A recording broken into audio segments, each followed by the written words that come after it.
Hi, this is Ann with Graphic Design How To, and today I'm going to show you how to use rulers and guides in Adobe Premiere Pro. And at the end, I'm going to show you how to snap stuff to those guides, which is really awesome. All right, let's get started.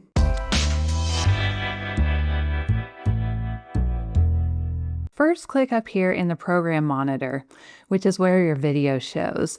Then hit Command R or Control R, and that toggles the rulers off and on. And you can see them right up here and on the sides. You can also go to View and Show or Hide Rulers right here. Now, once you have your rulers on, you can put your mouse inside the ruler and then just pull a guide down like this.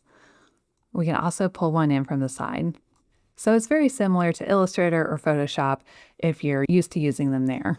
Now, if you're not happy with where you put them, you can move them by getting on your selection tool and then just hovering over them. Then you can drag it wherever you want, or you can drag it back up into the ruler to get rid of it. Now, if you want those rulers to be in an exact place, you can come up here to View and Add Guide right here. And then you can put it at exactly 50%. You can also change this to pixels if you want it a certain number of pixels from the left or the top. So if you want one halfway down your screen, you can put this at 50% from the top, and your units would be percent here. You can change your color, of course, to anything you want. The orientation is horizontal.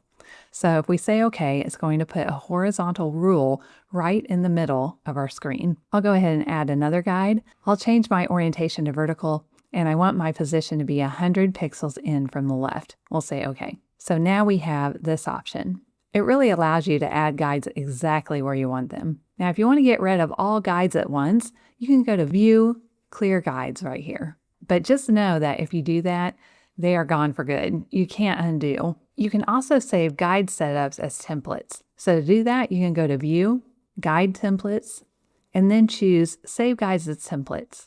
I'll save this as Guide 1 and say OK. And then if you want to manage your templates, you can go to View, Guide Templates, and Manage Guides. And here are the three I have saved. You'll probably have safe margins in here by default. So I can delete them. You can also export these to be used in After Effects, or if you want to just save them for later. So let's export this guide, and I'll put it on my desktop. It saves it as a .guides file. Then you can open up After Effects and import that .guides file into After Effects to be used. Or you can send that .guides file to someone else so they can use it in their Adobe Premiere Pro or After Effects. I'm just going to cancel. Now, this is one of the most useful things about guides, in my opinion, snapping in the program monitor. First, you'll want to go to View and then make sure Snap in Program Monitor is checked. Then you can select objects or text with your selection tool right here.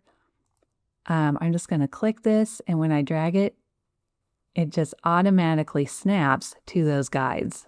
So this makes aligning text and graphics so much faster and easier. And that's it.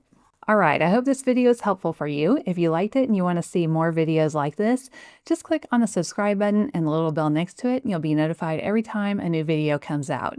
All right, I'll see you in the next video. Thank you.